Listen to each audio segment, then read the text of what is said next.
Bem-vindos ao EasyCast, o podcast destinado a falar sobre assuntos relevantes para o varejo alimentar brasileiro. E no programa de hoje a gente vai falar sobre um tema muito bacana, que é a Smart Market, que aconteceu nos dias 8 e 9 de abril aqui em São Paulo. A gente vai falar bastante sobre esse evento, sobre tudo de legal que a gente viu, certo? E para essa conversa, convido aqui meus colegas de trabalho, Sheila Moura, especialista em varejo, nossa diretora de varejo, que vai se apresentar aqui para vocês. Tudo bem, pessoal? Bom estar aqui com vocês de novo e poder falar mais um pouquinho sobre esse assunto apaixonante que é o varejo. E o meu xará, Rodrigo Ribeiro. Então, na dúvida, chama o Rodrigo na mesa, que é o nosso CEO aqui da Easio e que também vai debater com a gente sobre esse evento. Olá a todos, tudo bom? Muito bem.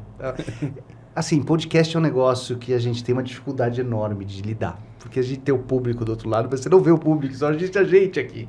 Então eu não sei se falo boa tarde a todos, boa noite, que hora tá vendo, olá apenas, estamos aqui, vamos lá. Então, vamos lá. Acho que o tema que envolve a Smart Market e que permeou, obviamente, todo esse evento é a gestão de alta performance do supermercado, tá? E esse é um tema que é bastante relevante e desdobra em vários assuntos da dinâmica supermercadista. Então, conta um pouco o que vocês acham sobre esse tema, o que vocês enxergaram aí de uma forma geral do decorrer do evento, o que a gente pode explorar aqui para a gente falar. Bom, eu vou voltar um pouco na história do que a gente vivenciou, né? Acho que dos 2 dias, né? O evento que marca bastante o evento foi o primeiro dia começa com o jantar. Então é um jantar onde tem varejistas do Brasil inteiro, todos os estados, de vários portes, de vários formatos, né? E ali é anunciado o ranking. Então o ranking mais recente, né? Então ele informa isso. E aí no dia seguinte, que aí é um evento de dia inteiro, falando com vários formatos, né, tanto de painéis de discussão quanto expositores, discutindo os vários temas, muito associado, que eu achei muito legal do evento, o foco em falar de performance, né? E quando falo de performance, eu tenho vários olhares sobre isso, e aí estava estruturado aí para cada tipo de performance, uma discussão, um embate sobre o tema, né?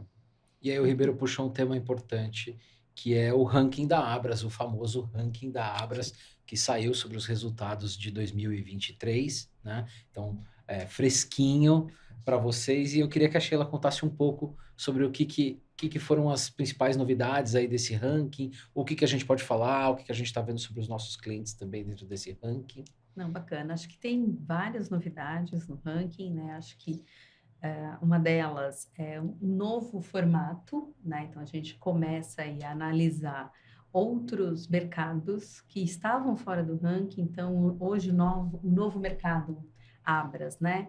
Então, a gente está falando aí de mais de 1 trilhão, um impacto super importante na economia, porque a gente precisava, de fato, ter um novo olhar, considerando ali os hortifrutis, os mini mercados, esses negócios que são menores, mas que a gente sabe que são tão relevantes no mercado brasileiro, né? Ainda é um mercado muito pulverizado e aí a gente percebe, então, que cada vez mais a gente tem a importância desses regionais pequenininhos ganhando espaço. E outra coisa que a gente percebeu no ranking também é o crescimento das redes regionais, né? Então, acho que isso foi bastante relevante. Então, a gente percebe aí já redes regionais entre os top 5, né? Alguns entrando ali nos top 10, crescendo. Então, um destaque ali para o Coque, que sai da 13ª posição para a 10ª posição, que é um crescimento bastante relevante, é um player atuando regionalmente, né, e que atua em todos os formatos, supermercado e atacarejo. Então, a gente vê coisas... E acho que isso também foi uma coisa relevante que a gente percebeu, né, a importância dos atacarejos nesse ranking, sim, né, e acho que vale você trazer aí algumas impressões. Assim, né, o atacarejo não só do ponto de vista de tamanho que eles estão tomando, né, e a movimentação que eles estão tendo no índice, né, então a gente viu um salto, foram 3 posições, né, que o novo atacarejo conquistou ali. Esse primeiro ano, mas foi o maior crescimento. O maior crescimento apresentado. Então, é uma coisa meio surpreendente para um segmento que tem uma tradição, né? Tem uma certa dinâmica, cadência. Aí, quando você vê uma operação crescer com esse salto, chama atenção, né? Então, parabéns ao novo. né? Uma turma bacana lá e fazendo um projeto muito bonito. Então, isso chamou muita atenção, né? O fator do tamanho do mercado, considerando aí esses novos segmentos de 1 trilhão, 10% da economia, gente, é coisa. É um volume significativo de negócio. E o salto, principalmente, desses formatos de atacarejo e destaque do novo, chamaram muita atenção com o COC, né? Fazendo trabalho regional. Então, tem outra coisa, que, né, refletindo um pouco sobre os números, né? As primeiras posições, a gente está falando da primeira posição com 100 bilhões, né? O Carrefour com 100 bilhões, aí o segundo, o Açaí, com 70 bi, e o terceiro bateu também uma operação também regional. regional. E é o terceiro lugar. Então, e aí um outro gráfico que foi mostrado depois no evento, que chama muita atenção, a beleza do varejo brasileiro é que não existe uma concentração. Ele está realmente pulverizado. Não existe um varejo que toma mais do que 20, 30% do mercado. Não tem, né? Então, é uma economia bastante diversificada do ponto de vista de operações, né? O que é legal, isso eu achei importante, né? E aí, quando mostra o comparativo México, Peru, tem poucos atacadistas que dominam o mercado inteiro, então, para o consumidor não é tanta opção de compra. Então, chamou a atenção também esse aspecto aí que foi E apresentado. toda a competição é Bom, positiva do ponto de vista sim. de custo para o shopper no fim do dia, então muito positivo isso. Entrega mais valor. E aí eu Exato. acho que você tocou num ponto que a gente acabou não falando, que é como estão os nossos clientes, né, nesse ranking. E aí é muito interessante a gente notar que dos top 30, eles têm um crescimento superior ao total dos top 30 do ranking, né? Então, enquanto esses top 30 cresceram 13% de 2023 para 2022, a gente percebe nos nossos clientes aí um crescimento de quase 22%. Então, claro, nos deixa muito felizes, né? E a gente quer parabenizar todos eles, porque de fato mostra que existem coisas que podem alavancar o negócio, que tem a ver com essa questão de performance, que a gente vai falar aí ao longo do evento todo, né? Sobre o evento todo, que nos deixa também bastante motivados a continuar nessa jornada aí de auxiliar o varejista no seu dia a dia. É isso aí, muito bom. E só para reforçar, a gente está falando aqui do top 30 do ranking da Abras total versus os clientes Izio que estão dentro do top 30, né? Então, muito bacana, parabéns para todos vocês que fazem parte desse número super relevante. E quando a gente fala de performance, a gente vai falar só sobre performance basicamente aqui. Acho que tem um ponto muito interessante aqui sobre como que as ferramentas de comunicação, como que no limite o aplicativo tem um impacto positivo quando a gente fala de performance, né? E aí acho que aqui vale a pena tocar não só na performance percebida, que é a venda em si, mas o que está por trás dessa venda. Então, queria que você falasse um pouco aí para quem está assistindo a gente, Ribeiro, sobre como que você percebe esse ponto. Acho que dos fóruns, aí eu vou resgatar um pouco, né, da dinâmica que foi apresentada lá. Muitos dos fóruns que a gente viu, quando estavam compartilhando as experiências, né, isso foi legal do formato da Smart, e que as próprias pessoas que usam as ferramentas, né, de performance, né, os métodos e processos, declarando as iniciativas e compartilhando os desafios. Foi muito legal.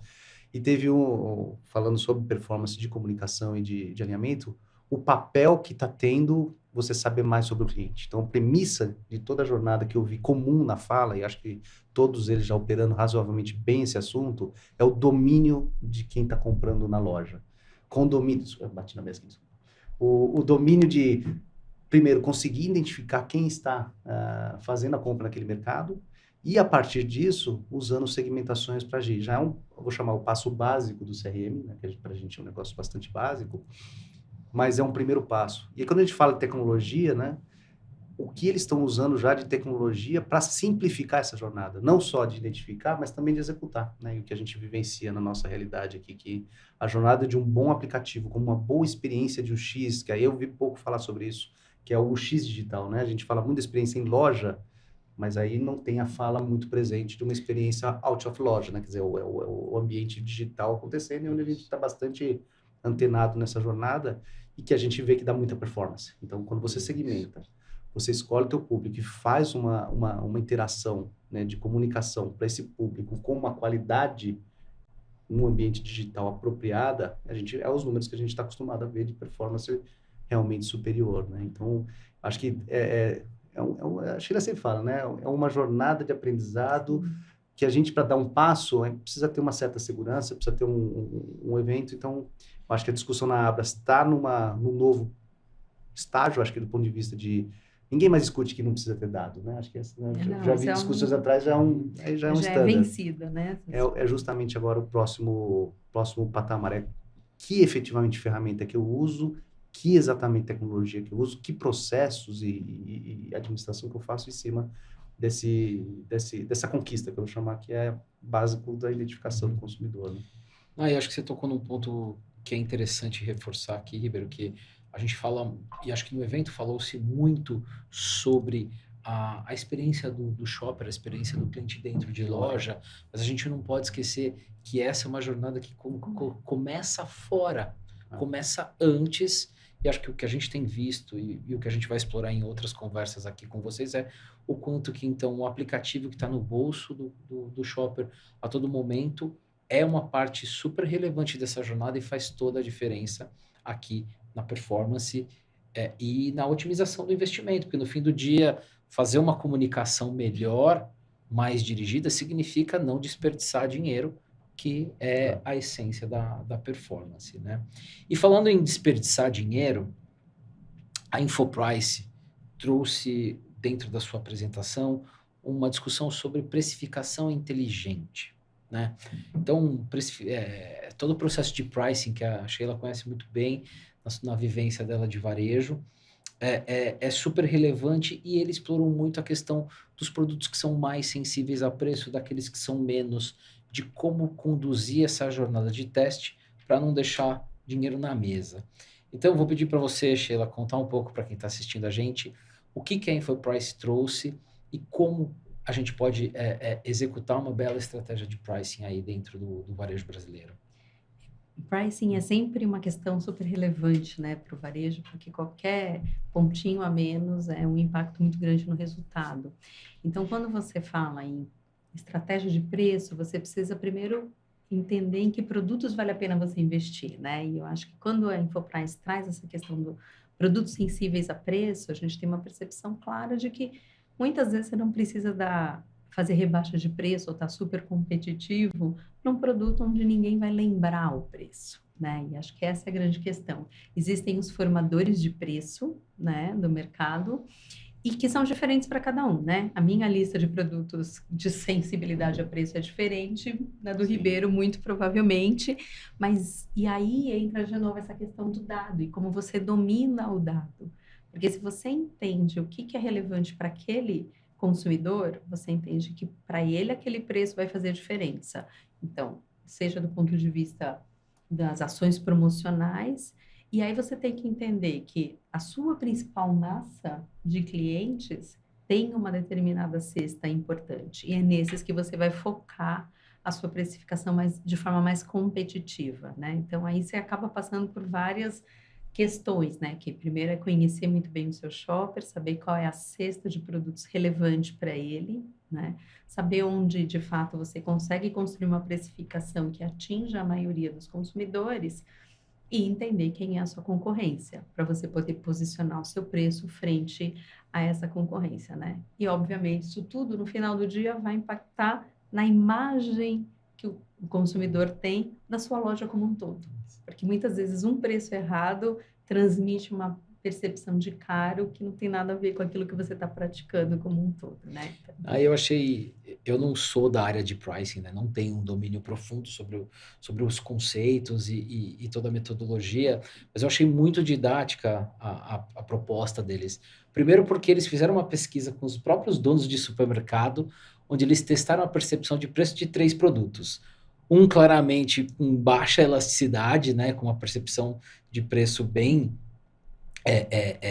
pouco elástica, e outros 2 mais elásticos, e aí é nítida o tanto que varia o preço de um produto que tem menos elasticidade na percepção dos próprios supermercadistas versus a percepção de outros itens. Então, muito legal. E ele deu um gabaritinho muito, muito bom para pessoas como eu, que talvez não tenham esse domínio, que é, primeiro de tudo, conheça o seu shopper.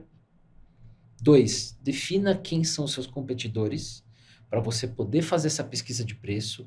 Não precisa fazer essa pesquisa de preço toda semana, todo dia. Se você fizer uma vez por mês, já é Sei. suficiente. E ele falou assim, tá com medo, tá preocupado em fazer em itens de alto giro? Pega a sua curva C e D. Pega a sua curva C e D, aplica 99% de index daquele que você definiu que é o seu competidor e vai com fé que você vai ver a efetividade. Então, achei muito legal, achei um excelente jeito de exercitar um pensamento de pricing pricing. inteligente. Muito bacana. Parabéns aos amigos aí da InfoPrice pela bela apresentação. Né? E seguindo na eficiência, acho que tem um tema que permeia todo o varejo, desde as grandes redes até os varejos regionais, né? Que é a expansão. Né?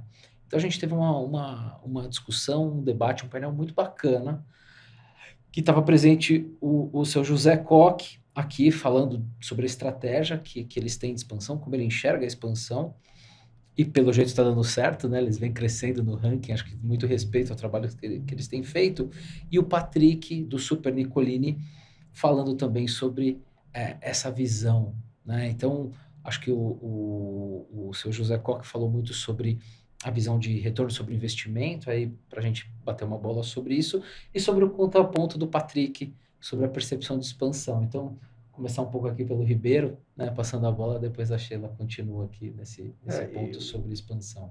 É muito bacana de ver a experiência concentrada, né, na fala, porque daí ele está fazendo isso há muitos anos, errou e acertou em muitas coisas, e ele traz para uma mesa uma objetividade, uma clareza do que é expandir, assim, muito bacana. Acho que algumas coisas que ele comentou que acho que vale compartilhar aqui, que parecem, não sei, para cada um vai entender diferente, mas ele começou o discurso falando de alinhamento entre família, para falar de expansão. Ele não foi exatamente na escolha da loja, do metro quadrado, formato. Então ele explorou o tema de, pô, estamos alinhados como família, o que a gente vai querer fazer e para onde a gente vai? Qual que é a nossa estratégia? Qual que é a nossa estratégia? Então, isso foi muito bacana de ele comentar e eu acho que é uma perna forte que eles tiveram ali para poder avançar. Tanto é que eles ganharam pontos de ranking justamente com esse movimento de usar o indicador expansão como uma referência de negócio para eles. Acho que no primeiro ponto, são muitos indicadores que a gente falou, né? Ouviu ontem, foi no mundo e eles escolheram a expansão como indicador principal. E aí o alinhamento da família como um primeiro passo aí de escolha de negócio. E depois uma clareza de como expandir. Não só do ponto de vista de formatos, eles usam 3 formatos, né? Mas tem muito claro no formato de expansão e também nas métricas. E aí uma fala que eu achei fantástica, né? Simplificar os 30 anos e uma fala, não abra uma loja, não invista mais numa loja do que 2 meses de faturamento daquela loja. Olha que poder. Que você definiu como potencial de faturamento. Muito bacana. Faz muito sentido. E ele só pode falar isso porque fez muitas vezes, deve ter feito algumas que viu mais. Com certeza ele gastou mais do que isso em alguns momentos. Legal. Mas eu acho que você traz um ponto que é muito importante, que a gente retorna na questão desse varejo que não é concentrado, né, que tem muita oportunidade, porque a grande maioria dos negócios são familiares, né? E a gente vê muitas vezes até uma questão de como é que você dá sequência ao negócio justamente por essa falta de alinhamento, né? Então, é bacana quando a gente vê sob a ótica de performance, você pensar estrategicamente que, de fato, ter essa conversa relevante entre famílias é o que sustenta este formato que a gente tem de negócios tão familiares e a baixa concentração, né, do varejo. E aqui pegando esse ponto, acho que o Patrick trouxe um contraponto muito importante sobre a ótica de expansão. Ele falou, óbvio, para a gente, enquanto varejista, é super positivo e deixa a gente muito feliz abrir uma loja. Quem não gosta de abrir uma loja, né? Tem todo um glamour e um prazer mesmo, né? De ver o negócio crescendo. Mas ele falou assim, a gente não pode esquecer que quando a gente olha fluxo de loja, cada vez o fluxo de loja é menor. E ele não é menor porque as lojas são piores, ele é menor porque você tem mais expansão de loja, então está todo o mercado fazendo expansão, isso faz com que cada loja tenha impacto em rentabilidade, porque o consumidor não cresce na mesma velocidade do apetite expansionista do varejo, né? A massa de grana na mão do shopper não aumenta nessa mesma proporção, e os impactos que isso tem no contraponto que é a visão de ROI que o seu José Coque trouxe aqui Sim. sobre isso, né? Que o ROI cai, né, de 20 para cá. Ele falou de números como em 2020 era 50% o retorno sobre investimento, ou seja, uma loja se pagava em 2 anos. Logo em 2021 foi para 32%, ou seja, você já leva 3 anos. E em 2022 essa métrica, a última métrica, virou 23%, né? Ou seja, por conta disso, em certa forma, aumentos de custo e também diluição do resultado por loja. E aí isso traz um desafio para o varejista, que é achar outras alternativas, né? Por melhor que seja a alternativa da expansão, por mais orgulho que traga, e por mais que você estude realmente todos os mercados antes de expandir, não vai funcionar mais, né? E aí eu acho que nesse mesmo painel, que foi o painel dos presidentes, você traz uma visão de como o comercial, por exemplo, é uma alavanca importante de performance e rentabilização, né? Quando você precisa, por exemplo, recuperar o seu cliente. Então, acho que isso também foi um aspecto importante que a gente viu nesses fóruns, que é assim, não só indicador pelo indicador, mas o impacto do indicador, obviamente, né, sobre a ótica financeira, mas também sobre a ótica do shopper. Então, como é que eu faço para recuperar um shopper? Então, a Rosa, né, do Grupo Inter, trouxe muito essa questão de... Então, a gente olhou para a área comercial, foi olhar para os nossos estoques, foi olhar para os produtos que o nosso cliente que nos abandonou comprava, porque a gente precisava recuperar esses clientes no cenário bastante competitivo, né? Refez todas as negociações, trouxe, né, a indústria para perto, compartilhou metas, compartilhou dados. Então, você começa a perceber também nesse varejo uma disponibilidade, né, nesse tipo de negociação, que é uma negociação mais estruturada, uma negociação mais baseada em dados e baseada em dados do shopper, né, o que é bastante relevante quando você está num cenário tão competitivo, onde você tem que fazer escolhas de que shopper você vai atender. Né? E aí, né, relembrando um pouco, e os sinais vêm apartados e a gente vai fazendo as sinopses depois, as conexões depois. Mas você vai me lembrar, a precisão dos números eu não vou trazer, mas a fala foi dita, a gente aumentou mais de 50% o número de lojas disponíveis no país, mais ou menos esse número, e o crescimento foi da ordem de 14%, 12% do consumo. Ou seja, você tem metro quadrado a mais para o nível de consumo que tinha. Isso é uma informação. A segunda informação, a fala de performance e a eficiência de números, vou pegar um número até da própria Rosa. Ela falou de 13%, 15% já, não lembro precisamente, mas eram 2 dígitos de quebra, de ruptura, lembra? Isso, chegou a 5 de ruptura, porque ela colocou um método de gestão, olhava todo dia, vamos abaixar, performance, voltou para 8, né? E vão querer buscar os 5 de novo. Então, quando a gente começa a olhar essas informações, poxa, a gente está falando de um mercado que está com uma sobre-oferta de metro quadrado. Não está crescendo igual, né? A gente está aumentando o metro quadrado com o consumo crescendo a uma taxa menor.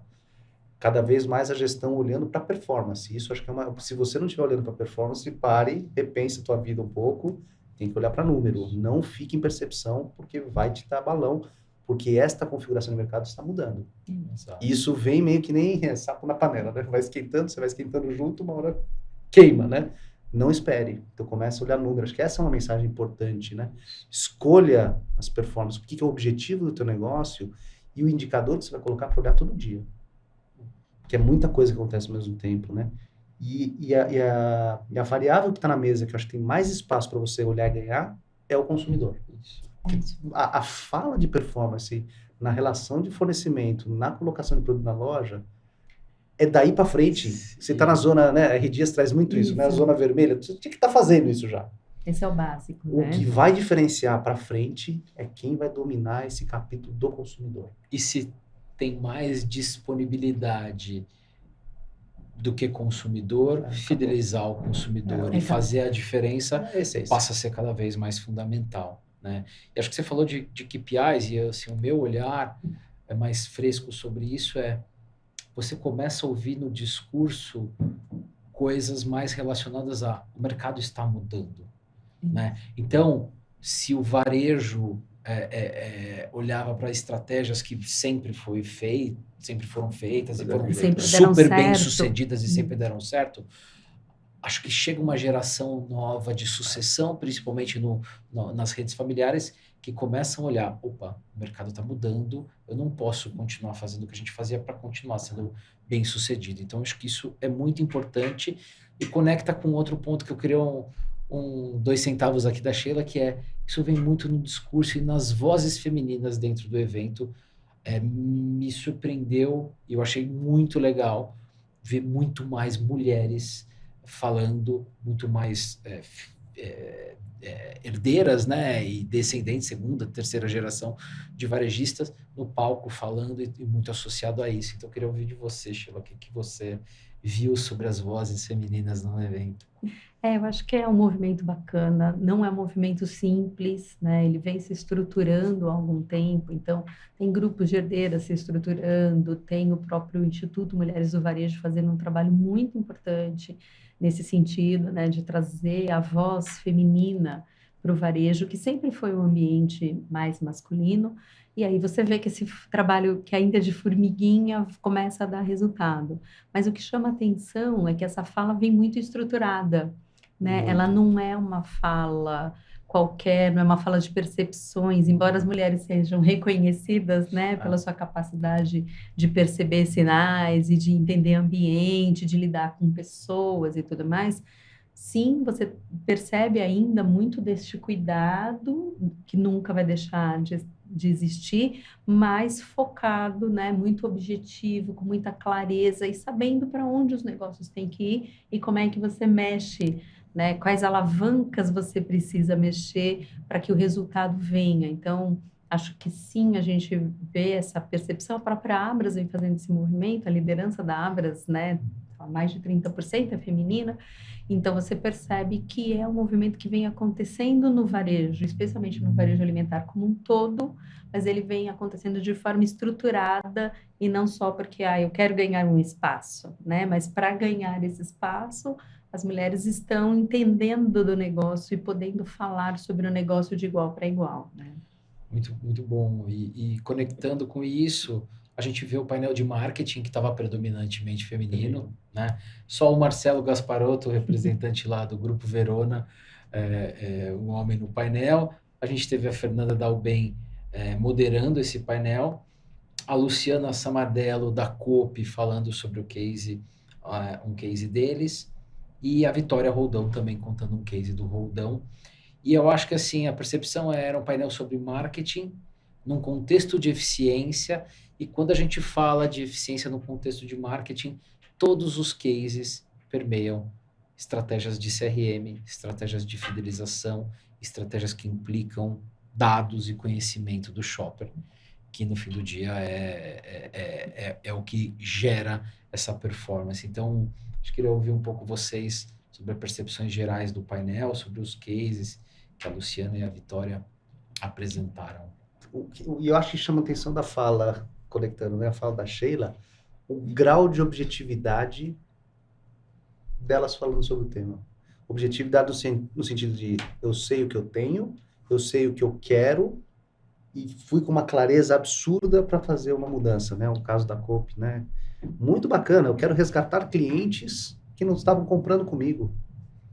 Como é que eu endereço isso?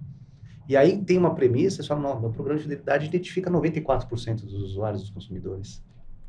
Então eu sei quem são. Eu vou segmentar quais são as melhores estratégias para trazer, qual que é o menor custo que eu vou adotar para fazer isso. O que esses shoppers compram? O que eles compram foi para muito trazer uma bacana oferta de ouvir. atrativa. Muito legal, exatamente né? Isso. Não é simplesmente abrir, peguei a pessoa que sumiu e jogo qualquer coisa que eu negociei com o fornecedor para trazer para cá.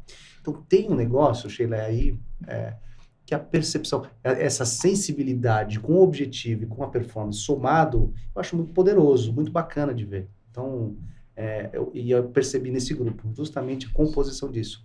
A alta capacidade, peraí, o que está do outro lado? Deixa eu sentir, deixa eu perceber, deixa eu parar para pensar a necessidade, né? E, por outro lado, tem toda a objetividade, que é uma coisa sistêmica de informação, que eu adapto e uso para a realidade da necessidade do indivíduo. Muito legal de ver isso. Então, fiquei bem feliz de ver a dinâmica que elas colocaram, as estratégias que elas fizeram, os testes e coisas que não sabiam e colocaram para testar e aprender. Então, muito, muito rico, assim. Eu gostei muito da palestra do público feminino mandando. Acho que sabe, tirar os homens aí, põe todas as mulheres. A gente vai dar um avanço significativo, porque a gente está falando justamente, a gente vai estar na era muito mais de focar no consumidor do que nas coisas mais transacionais do negócio junto com o fornecedor. Acho que esse vai ser o diferencial. Então, o papel, né, da sensibilidade, nesse sentido que, né, as mulheres têm de sobra, né, 5 bilhões de neurônios a mais, né? Então, eles fazem Faz isso. uma diferença. A gente não tem que fazer isso, sinceramente. É isso aí. Tem que usar essa capacidade toda e colocar, né, junto com os dados para levar para outro patamar. E eu acho que é muito relevante essa questão, né? E aí, independente do homem ou da mulher, mas é de fato o shopper no centro da decisão, né? E aí o shopper como sendo o grande motivador da experiência, porque é isso que você trouxe. Eu não sabia, fui lá, testei, vamos ver o que funciona, o que não funciona. Então, essa capacidade de testar, mas testar a partir de um ângulo diferente, que é o ângulo do shopper. Né? E isso traz conhecimento, isso traz a importância do dado, isso traz realmente como é que você usa melhor as alavancas que estão disponíveis.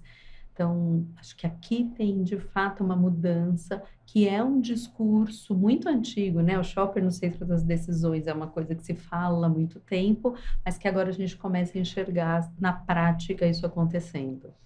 E que no fim do dia é meio óbvio, mas é o dado, é o conhecimento do comportamento que faz a gente, de fato, conseguir colocar o shopper no centro. E aí, só para trazer mais algumas referências sobre o case da Coop, ela fala que nas estratégias, eles fizeram um teste AB, né? Criaram um grupo controle ali. Nas estratégias tradicionais de recapturar clientes que estão há mais de 30 dias sem compra, a estratégia tradicional de usar as ofertas como gancho gera em média 1,5% de conversão e não sustentam esse número, enquanto essa estratégia de selecionar produtos que são de fato produtos consumidos por esses shoppers com uma alavanca promocional mais intensa, né? Ou seja, com um desconto, um cashback no limite mais intenso, geraram, se não estou enganado, agora 48% de conversão e conseguiram sustentar um patamar de 15% com aumento de ticket. E o mais curioso, a maior parte desses shoppers que veio direcionado por uma oferta, né, uma oferta exclusiva, uma oferta gancho, nem levaram esse item para casa. Menos de 15. Né? Era menos de 15%. Era menos de 15%, se eu não estou enganado. Depois, Luciana, você dá um toque e comenta no post aqui para a gente deixar os nossos amigos supermercadistas conhecerem esse case melhor.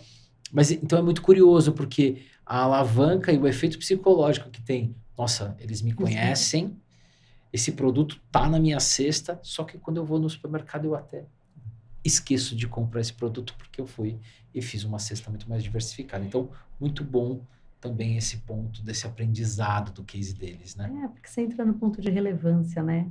Num mercado onde o shopper usa em média 7, 8 canais, mostrar que você conhece esse consumidor é o que vai atraí-lo, né? Porque no final do dia estamos falando de pessoas, né? E a percepção, puxa, alguém me conhece, alguém sabe o que eu estou fazendo.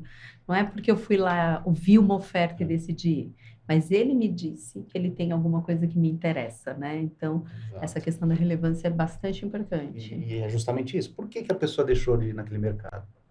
50% a mais de loja, gente. Tem muita opção. É muita opção, então as pessoas vão testar. Ela vai experimentar. Então, para quem está abrindo loja, ou você faz uma baita experiência para manter lá, ou ele vai fazer uma compra, teste, vai tentar e depois não voltar. É este o mundo que a gente está falando. Então, neste mundo, se não tratar o consumidor com esse olhar, não vai avançar. Não esqueçam, a experiência começa bem antes da pessoa entrar na loja, do shopper entrar na loja. Mas a gente já vai encaminhando para o final aqui, para fechar. A gente teve, no fechamento do evento, uma palestra da Ernst Young sobre inteligência artificial, né? Muito interessante, porque acho que a gente sempre pensa em inteligência artificial muito do que está da porta para fora, do que toca o consumidor, o shopper, e ele trouxe uma perspectiva mais ampla sobre isso na hora de falar. Então, para a gente fechar, vamos falar um pouco da inteligência artificial e o varejo, e o que o varejo deveria fazer, o que o varejo pode fazer agora sobre isso, né? Começa... Não, eu acho que o Tom fez uma coisa bacana, né? Ele pegou várias... inteligência artificial é um assunto Muito amplo. amplo. E ele conseguiu concatenar as ideias e trazer, talvez, recomendações muito Tangíveis, tangíveis, que são bem bacanas, né? E a essência é isso, ele falou, é uma ferramenta, né? Uma tecnologia tão capaz de evoluir, tão capaz de modificar, não vai acertar o que vai ser no futuro. Mas você não pode ficar alheio a isso. Dada essa velocidade, essa evolução, que é um pouco até assustador, ele falou, tem gente que não vai querer falar desse assunto porque tem medo de perder o próprio emprego, porque a máquina está fazendo aquilo ali e vai colocar em risco a própria função. É um debate. Mas ele falou, olha, mas você não pode, por causa disso, ficar alheio. Então ele falou, as pessoas que vão prosperar com o tempo é quem com mais atenção der para o tema, olhar e souber incorporar essas novas tecnologias, vão estar melhor preparados para o futuro. Acho que foi a primeira mensagem muito bacana que ele trouxe. A segunda que marcou para mim foi cada varejista, né, senta e escolha um tema para explorar com a inteligência artificial. Não sai fazendo milhões de coisas ao mesmo tempo, vocês vão se perder. Então, pega um assunto que vocês entendem, não importa o que seja, né? Do ponto de vista de... Ou que tem uma dor. Ou que tem uma dor, mas alguma coisa... Mas escolhe.